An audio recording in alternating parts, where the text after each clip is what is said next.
Hey, what's up, Tyler? How you doing, man? Like I told you, I was gonna make a video for you. And to everyone else that is watching, this is going to be different than my other content. This is going to be completely uncensored, kind of like a podcast style of talking about it. But this video is for Tyler and anyone else who really wants to watch it. So Tyler is a guy from work. He's been interested in Warhammer 40k, and I've been telling him about it for a little bit. And I told him I would make a video kind of recapping some stuff that I've already talked to him about and some other videos that I've sent him. So I'm just going to recap all of this stuff. So this video is going to be unscripted, different from my other content. But anyways, now let's get into the video. Hey, how you doing, Tyler? So, like I said, I was going to make a video for you. And this is Warhammer 40,000. It is a sci-fi series that is in the 40th millennium. So over 30,000 years from now into the future. So it is a sci-fi universe, and it's all revolving around this one man, the Emperor of Mankind, or also known as the God Emperor of Mankind. He is the most important human to ever exist in humanity. And from what I know of you, I can see you thinking, okay, so who is the Emperor of Mankind? So, as I said, he's the most important man to ever exist in humanity. This guy is the peak of humanity. Anything you can think of. He's a warrior, he's a philosopher, a scientist, a doctor, whatever you think of, he is the pinnacle of it. And he is the greatest human to ever exist. Throughout the Emperor's history, he has. Oh, yeah. The Emperor is immortal. So he has lived for longer than we even know. As far as people know, he's been around for at least a minimum of 30,000 years. So that's a long time. 30,000 years. But he could be around easily longer. Because it is said, like some rumors, things, other lore, is that the Emperor throughout human history, the Emperor has guided humanity little bit by little bit as like very influential people, philosophers, political leaders, things like that, world leaders. So he has been those kind of people leading humanity down a certain course.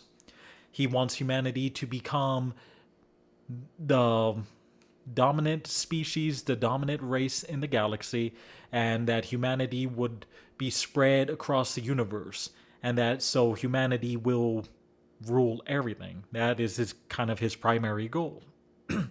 So during the first part, he did guide humanity for here and there, bits and pieces, and had humanity go to a great future. So this is before 30k, this is before 40k. So we're talking about like 10k and 20k. So about 20,000 years, this time period. So pretty much from now to about 20,000, yeah, about 20,000 years. So he guided humanity. Humanity did grow. Humanity did prosper. Humanity spread across the galaxy. They spread across everywhere. They've have thousands of planets, millions of planets, and their technology was so high and so advanced it is incomprehensible. So we won't even know what kind of level of technology that they have. We do understand some of the level in 40k of the technology that they had during this time period. This time period from pretty much now to about 20k. That is the golden era of humanity. Humanity spread across the galaxy, had technology beyond imagining, had robots, all the different stuff. So eventually, what happened was that there's a phenomenon in the universe. It is called a warp storm. The warp storm comes from a realm within the universe that is known as the immaterium or the warp. So it's pretty much everything that is incorporeal, like feelings, psychic powers, emotions, things like that, concepts. That is what the warp is. That's what it's made of. So it's just a lot of psychic energy, emotional energy, things like that. So in the galaxy, you have a phenomenon called a warp storm. So what happened was humanity was pretty much beset by an extremely large warp storm that covered a large portion of the galaxy, which separated humanity from each other and pretty much had planets where they are separate and alone. And we're talking about for about around 20,000 years, a little bit less than that, is that humanity was growing, had a massive galactic empire, everything. So some planets never had to have resources on it because they could get it from another planet, things like that. So with the warp storm cutting off all these planets, humanity was pretty much smashed down and reverted. So the Emperor's goal to have humanity become such an enlightened great race was smashed down to almost like nothingness. And then people reverted to very barbaric states. So this is before Warhammer 30k starts. What happens is the Emperor of Mankind finally reveals himself as the immortal God Emperor that has been guiding humanity throughout the millennia. And he finally reveals himself, and then he comes with an army of Thunder Warriors. Thunder Warriors, they are very powerful, genetically and bionically enhanced humans to become just ultimate super warriors. So the Emperor of Mankind, he came out with all these people, like legions of these Thunder Warriors, and he's on Earth. And Earth pretty much became a techno-barbaric state where you have all these people that are just barbarians, warlords, gang leaders that just... And they had great technology during that time. So they had power suits, massive weapons, and they had pretty much magic powers, psychic powers. So in the Warhammer universe, there is a subspecies of every species. So it is like human Psyker, Eldar Psyker. So a Psyker is a person who has an ability that where they can tap into the warp at some level, and they can use powers or things through the warp. So they have an ability to tap into the warp and use it in some way. Use it as fighting, use it as communication, use it as... And like some races, they use it where they sing with the warp and they create structures that are made out of warp energy that is solidified in our universe, which is known as bone wraith, or wraith bone, I mean. But let's continue from there. Now you know what a Psyker is. Roughly what a Psyker is. So when the Emperor has came and revealed himself, started and had his legions of Thunder Warriors, he started retaking over the Earth because the Earth was filled with warlords, techno-barbarians, things like that. Techno-barbarian is just pretty much think of a barbarian, but in the future where they have power armor and weaponry. So it's just pretty much a gang of crazy people. So the Emperor spent around 200 years. Yes, the Emperor is immortal, if I haven't said that already. And the Thunder Warriors using them to take over the world. And during that time, he did have people that were called the Custodians. They are his companions. They are pretty much the finest of the Imperium. The only people that are better than them is the Emperor himself. And these people are like crazy, like smart, crazy good warriors, things like that. But that's a whole nother story we can get into. So just know that the Custodians are his companions that are the 10,000 golden warriors who are always with him. All right, now let me take a sip of my tea. All right. So, after the Emperor reconquered and united the world, he also had to go and fight the moon and had to fight Mars. When he was fighting the moon, he was able to conquered it pretty easy. But then when he fought Mars, Mars is pretty much known as the cult of the Mechanicus cult, the cult of the Omnissiah. The Omnissiah is the god of machines. Everything that is mechanical, anything that is a machine of some sort, has a bit of the Omnissiah in it. So every machine has a spirit of some sort. Okay, that's pretty much what these people, the cult Mechanicus, believe. So the Emperor was fighting them, and he realized that their power was just too great, too strong. He could not, he wouldn't be able to beat them without massive losses or without destroying the planet. So he talked with them, and they made an agreement that where it's like, hey, we're not going to conquer you guys, but you guys will be our allies. We're not going to get rid of your religion or your faith, which the Emperor is against all religion. He wants the Imperium to be a religious, free Imperium. So, there is no faith except for, hey, the faith in humanity kind of idea. But back to fighting Mars. So he fought with them a little bit, then he stopped. Then he set up an agreement that where they're going to be working with each other, that they are partners, that they are together. So in Warhammer 40,000, there is only two religions. It is the Cult Mechanicus and the Imperium Cult, or the Imperial Cult. So one believes in the Omnissiah, and one believes in the God Emperor. The Omnissiah people believe that the God Emperor is a manifestation or a great part of the Omnissiah, because the Omnissiah is their main religious person that they follow. Omnissiah is just the god of machines. But let's continue from there. So they joined forces. They had an agreement that we're their buddies now. And then they started going throughout the solar system, taking it over, building ships, and then taking over the solar system from any other spaces, any other flotilla of ships, things like that. And now that I'm kind of realizing that I am going into a little bit in a detail of 30K.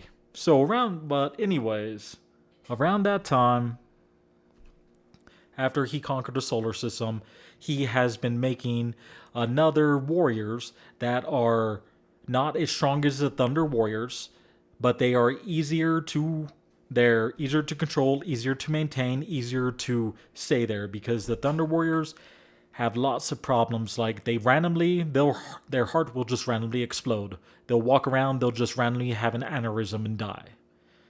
Because they're just so genetically modified that they are not fully stable. But the Super Warrior that the Emperor was working on to replace the Thunder Warriors is called the Adeptus Astartes, or betterly known as the Space Marines. So he was working on them, and they are just so much more stable, and the Space Marines, they pretty much are darn near immortal as far as we know. Sorry about that, I was just drinking some tea, forgot to tell you. But as I was continuing, so he made the Space Marines. But he made generals. He made 20 generals to lead them. They're genetically modified superhumans, pretty much the closest thing to a demigod. They're immortal, they're super smart. Most of them are Psykers also at some level. Some of them are Perpetuals. The Perpetuals, they're pretty much someone who is... They can recover extremely quickly from almost any wound. And even from cases of it looking like they are completely destroyed, if there is at least one cell of them alive, they will regenerate from that. So the Emperor's one of them too. Okay, but let's get back to the generals. So the 20 generals, they are called the Primarchs. So 20 generals that he made from his own genetic code So he has 20 children that will be his super demigod generals to lead his army of the Space Marines. And in each one of the generals is he made a legion. We're talking about anywhere from 10,000 to about like 300,000 Space Marines for that army. And each one of them lead that army. And the point of those armies is so they can go around the galaxy and reclaim what humanity lost during that time of the Golden Age. And then there was the Dark Age where all the warp storms happened, and then everything degraded down to craziness.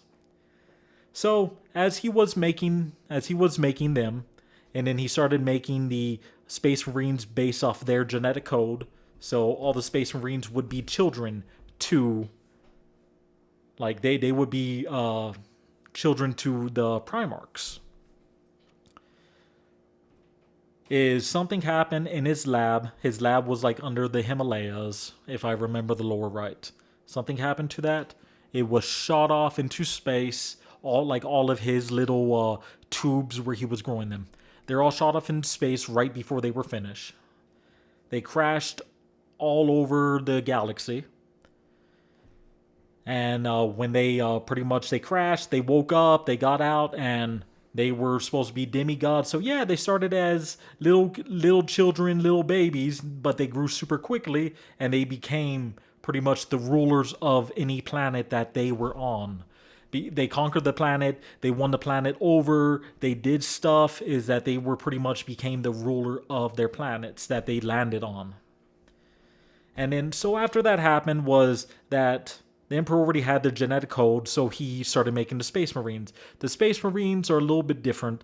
They are where you just get a normal human, and then there is a process that you go through where they have 15 different organs added into them, and they are genetically modified with some of the organs that turn them into easily a 6-foot tall, 400-pound, overly buff superhuman that is pretty much immortal, as far as we know, because we have not seen a Space Marine ever die of old age.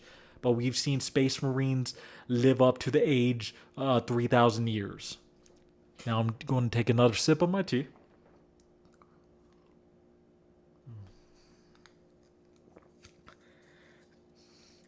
And I know how you are. You're going to be like, what tea are you drinking, Faust? It's like, okay. The tea I'm drinking, it is from a tea company called Yogi. You've probably seen it around. It is called the Throat Clearer. It has like chamomile, lavender, mint, like mint and stuff in there. So it just relaxes the throat, makes it easier to talk. And since I'm off right now, I added a little bit of rum, so it would make me a little bit less, make it easier for me. But let's continue. And after we've talked about the Space Marines, that's pretty much what they are. Is that, so they're modified, they get these organs, and then they get trained, and then they become a Space Marine. After, pretty much they get children from the ages of 10 to 15, like the beginning of puberty or before puberty, and by the age of them being 30, they are a full battle brother in the Space Marines. And we're talking about Earth in the far future. He's easily able to get millions, well, at least 1 million people, young boys to become that. Reason why they don't have women is just with the lore, the genetics and stuff does not work because the Emperor did not think about making a female Space Marine. He only thought about guys, because the fact is, women are valuable. Women you don't want to lose to war. Yes, men are far more easily able to be sacrificed, because a single man can impregnate thousands of women, but one woman takes her 9 months to have a single child. So that's one reason why women are protected. Which you already know and you agree with me on that, but remember, I'm slightly inebriated, so I'm continuing with random things. And like I said at the beginning, wherever my thoughts go, wherever this video heads off to, I will go off with those rabbit trails and crazy things. Okay.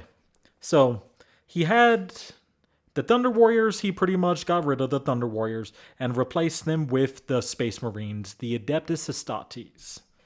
So with that is he had they spent time making ships. He spent time getting the Space Marine legions, and they all started setting off into the universe and throughout the galaxy. I mean, and reconquering planets. So they pretty much go to planet and they bring it into complacence. It's like, hey, or into compliance. It is you join us, or we pretty much destroy you and we rebuild from your ashes. Most places they joined. Some places did not. But during this time, the emperor was leading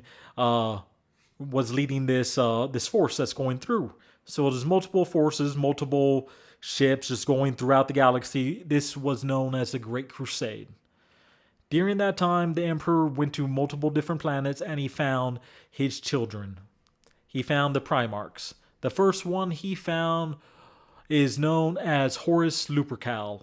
He is a very important figure in the Warhammer 40,000 universe and even the 30,000 universe. So he's a very important figure, remember this.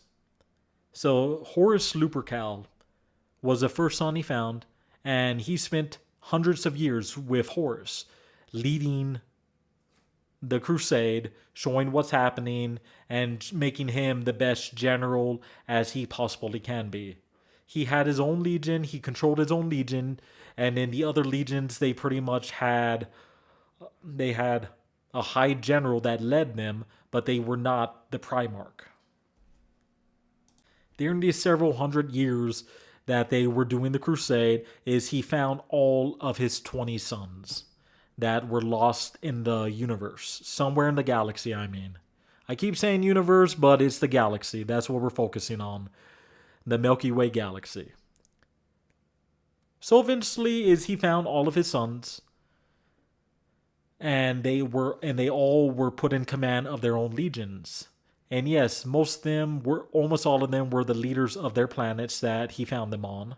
So pretty much he went there, and most of them were they are Psykers, so they had some abilities. So the Emperor reached out to many of them before he even saw them. Just need some tea. So before the Emperor even met them, is he talked with them, got to know them through his psychic powers, his psyker powers, and their psyker powers. So yeah, psychic, psyker, those are kind of interchangeable. So many times when he found them, started talking with them, he found the planet, was easily able to go there, talk with them. One of his sons pretty much had a small empire of multiple different planets, gaining stuff. He'd already talked through the sun multiple times. So when the emperor actually came down and met that son, is the son bowed down and is like, hey, I talked with you for years. I know you're my father. I know you're the emperor. I pledge all my empire to you. Boom. They're in compliance. They work with him, no issues, and that son ends up taking the role of leading his legion. Some of the other ones they wanted to fight to make sure he was strong enough. He was able to beat them, things like that. But yeah, that's pretty much what happens. Then eventually, the son Horus Lupercal, he was wounded greatly in a battle. And then he was able to be healed, but during that time he was pretty much they like a character called Erebus. He is a chaplain, so pretty much a religious leader of a group called the Word Bearers. That is one of the legions, one of the Space Marine legions, the Word Bearers. So though the Word Bearers are the first ones who ever started following Chaos. So Chaos is pretty much in the warp, as I've already talked about before. The warp, there are entities in the warp that pretty much that are born through like other things like desire, anger, hate, stuff like that. And some of them are just like so much of that energy is combined and becomes an actual form, which makes the four gods of chaos. The four gods of chaos are Khorne, the blood god, the god of war, the god of of skulls, things like that. Then you have Slanesh, which is the Prince of Pleasure, pretty much the warp god of pleasure, desire, ecstasy, things like that. Then you have Nurgle, which is the god of death, disease, decay, stagnation, things like that. Then you have the god Zeech. Zeech is the changer of ways, magic, deception, things like that. So with all those, okay, so there are very powerful entities in the warp. That's what they are. There's more than just them, but those are the four major gods of the warp.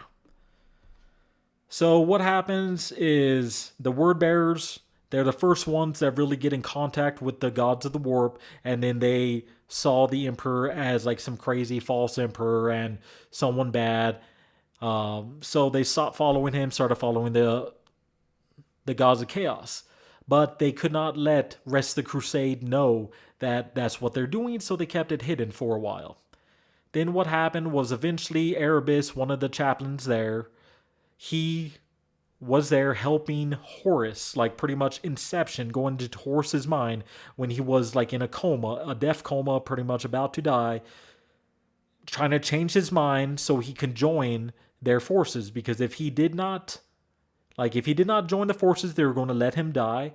But then he joined their forces, so the Chaos Gods use Erebus as a medium to heal Horus, and Horus becomes traitors. So at this time, before all this happens, the Emperor decides to go back to Earth because he's working on a super big project that is known as the Golden Throne. No one really knows what it is. There's some concepts, ideas about it. But he goes back there, does that. He leaves the crusade, and his first son and his most trusted son that he's been the longest with is Horus Lupercal. So he makes Horus Lupercal the War Master. The War Master is pretty much the head of everything of the Great Crusade.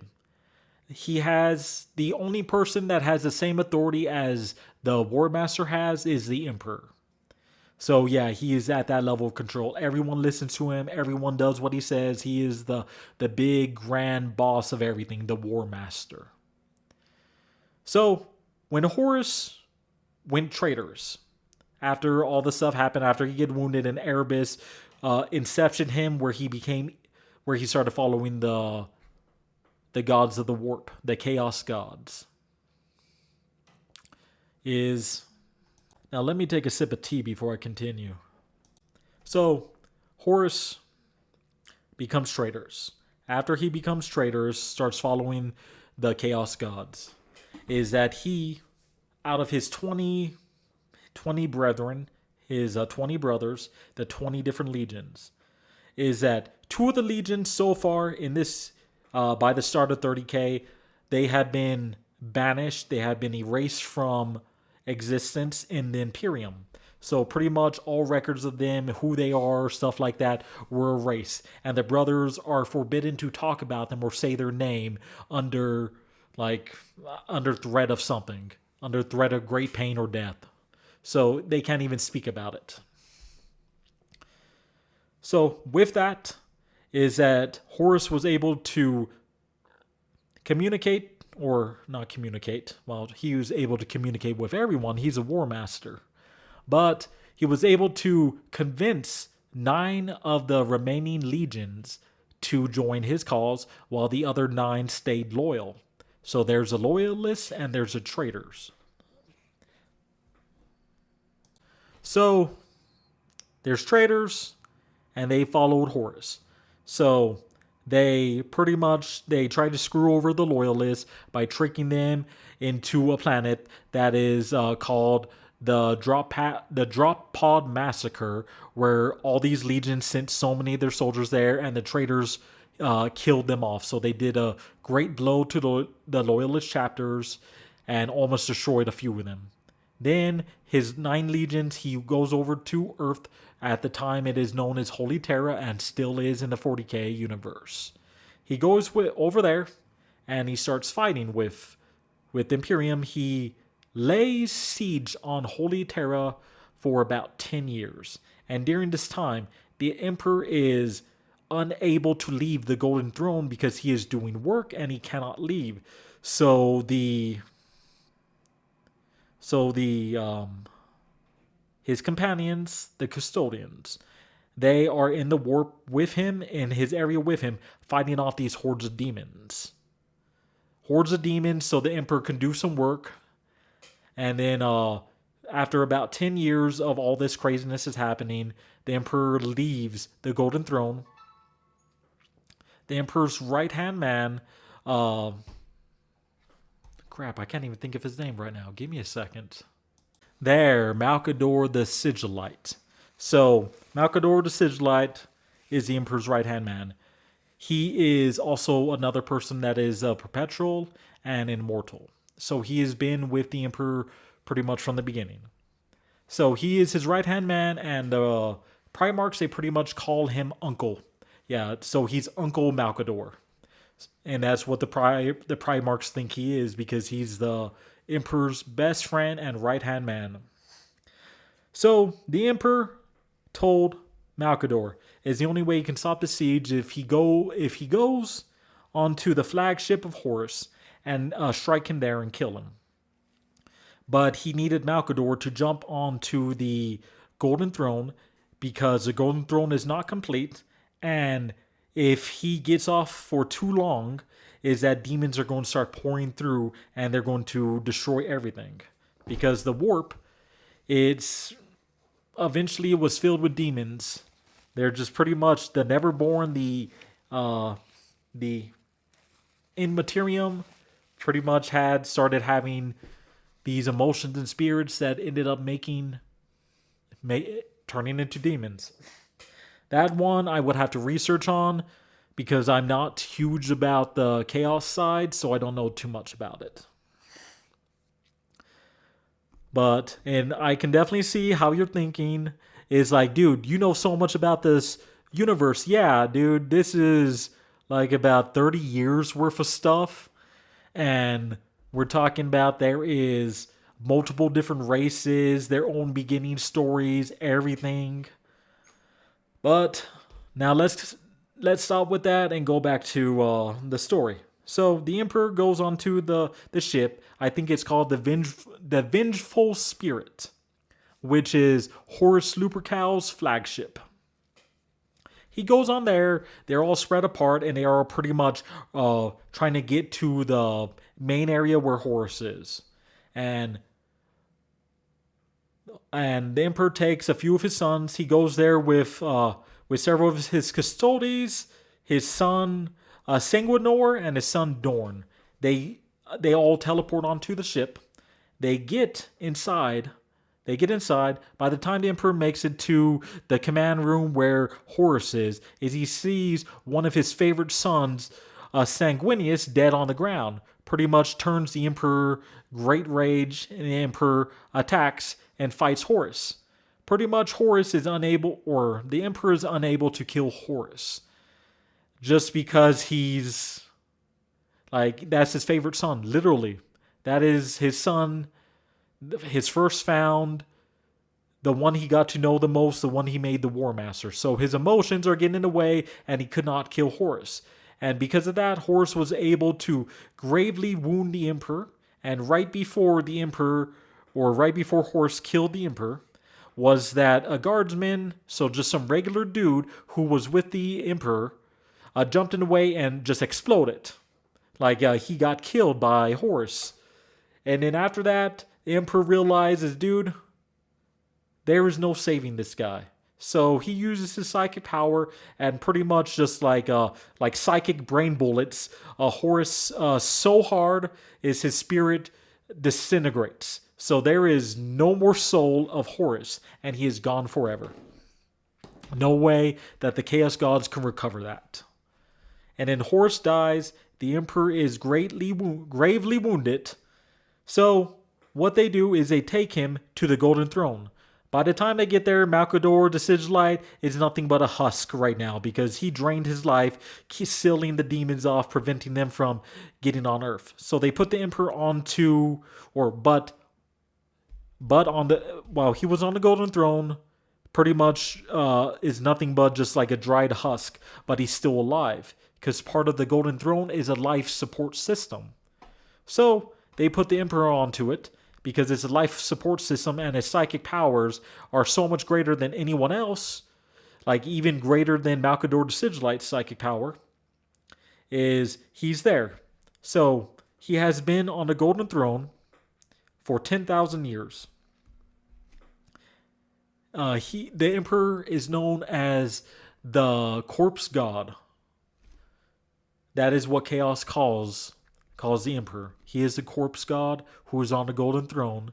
He uses his psychic power to fuel the Astronomicon. The Astronomicon is a giant structure set out through the universe that focus his psychic power and shoot it into the warp. So the Astronomicon is a way that people that are able to see in the warp, like users, so the Psykers, are able to see this light and able to follow it to safety. So the Astronomicon is the safest route for anyone to take because it's the Emperor's energy and it will destroy anything that's in it that is not one of the Emperors. And so things stay away from it. So if you follow that, you don't have to deal with that many demons in the warp. And it is also fueled by the souls of 1,000 Psykers a day. What the Imperium has is some ships that are called the Black Ships. I'm going to take a sip of tea before I keep going. So the Black Ships, they go around to other planets, like all the different planets in Imperium, so like millions of planets. And Psykers are very untrusted throughout the Imperium. Like this is Warhammer 40,000 now. We've gone from literally Warhammer 20,000 to 30,000 to 40,000. So the Black Ships, they go around to all different planets because in Imperium, if you're a Psyker, you're very untrusted or you're watched with a very distasteful glare and eye on you because people don't trust the Psykers. So if they find people that are Psykers, they pretty much corral them and they tell the Imperium, hey, we got Psykers. They send a Black Ship. The Black Ship is filled with people that are called Blanks. Blanks are people who have no presence in the warp, and if they are around anyone that has any psychic powers, they are able to diminish their powers if they're in the radius of them. So a lot of those people are known as the Sisters of Silence. And that is the organization, the Sisters of Silence, who are some of the people who are guarding the Black Ships. Because they have the ability to diminish and shut down people that have psychic powers. So they get all those people, they go over, they bring them to Terra, and then they're sacrificed, their spirit goes, and it fuels the Astronomicon. So yeah, it's pretty cruel, pretty grisly, pretty metal. And that's one of the reasons why people love 40K. It's crazy, it's cruel, it's so metal. Yeah, so with that, okay, so the Astronomicon is the Emperor is on the Golden Throne. He uses the Astronomicon to guide people through the way of the warp because the warp is just a sea of crazy psychic energy and powers, and it's pretty much a lighthouse that people can use to guide themselves to get to where they want to. So the warp is a way that they use to travel. The warp is, in Materium, they have an engine where they can open up a gate and they're able to go into the engine. And then they do that, they go into the warp. And the warp is weird. You can go into the warp, like literally, as we're talking right now, during this time, if we were in a warp, it's like, hey, we go in a warp, and then it's going to be like, all right, it's going to be a 1 hour journey to get to where we want to go. So you go in there, To you, it's 1 hour, and then you pop out, and it's been 10 years have passed, and you're like, what the fuck? So yeah, 10 years pass. Yeah, because time in the warp is not set, and it's all weird and winding. There's also times that have been reported, like in the lore and stuff, is that when people go into the warp, they go into the warp, and then they leave the warp literally before their ship even enters the warp. So just with the weird time travel stuff, there's like, all right, we're going to warp. It's going to be a 3-week journey. 3 weeks later, they leave the warp, and then they hear on the radio, it's like, alrighty then, our ship is leaving into the warp. We're going to be going in 2 hours, and then the same ship is like, hey, we just finished our travel in the warp, so we're here now. I know our ship hasn't even left, but hey, we're here now. So let our ship go in the warp, so we can make it here. Like stuff like that. They can literally appear outside of the warp even before they enter the warp, and things like that. So sometimes ships get lost in the warp is because it's like, oh hey, it's going to be 500 years before, like it's to them it's going to be like a 2-week journey, but everywhere else is 500 years later. That's when they pop out. Like shit like that rarely happens, but it does happen, and that's why some things get lost in the warp. But if you stay with the Astronomicon, the chances of getting lost in the warp are negated so low that it's pretty much negligible. Excuse me, so I'm going to get some tea. So what I'm kind of trying to say is that the Astronomicon is a very important thing, and the warp is a very important thing in the Warhammer 40k universe. And pretty much everything related to Warhammer. Even Warhammer Fantasy, just basic Warhammer, is some theories some people talk about. The Warhammer is not in its own universe. It's a planet in the 40k universe that no one has discovered yet. But when they discover it, they'll see all these different races: humans, vampires, undead, elves, shit like that. It's just that whole bunch of these races ended up getting stuck on this planet and pretty much devolving, and they pretty much got blasted back to the Stone Age, and it's like medieval time period with fantasy powers and shit like that. But with the Warhammer universe and everything, it makes perfect sense because like pretty much all the races that are in the Warhammer Fantasy are in the Warhammer Sci-Fi. But anyways, so this is going to be a 45-minute long video, but I'm going to end it now, my friend. And next time I make a video, I'm going to just continue on with wherever I'm at or any other new subject. But anyways, my buddy Tyler, thanks for watching it, homie. And if you have any other questions, do talk with me. Do tell me next time I see you at work. Or if you want me to go on to another little rant about something, I can. Because I know at work we don't have time to sit down for freaking 45 minutes and just talk about stuff like that. And you know how I am. My brain, I have so many things going on at the same time. I always have something brewing, so things happen. And you know how your job and my job is that we don't have a lot of time to actually just like chill. But alrighty then, bro. I'll see you later at work, because remember right now I'm on union leave, so I won't be able to see you for like another freaking 27 days. So I'll talk to you later, bro.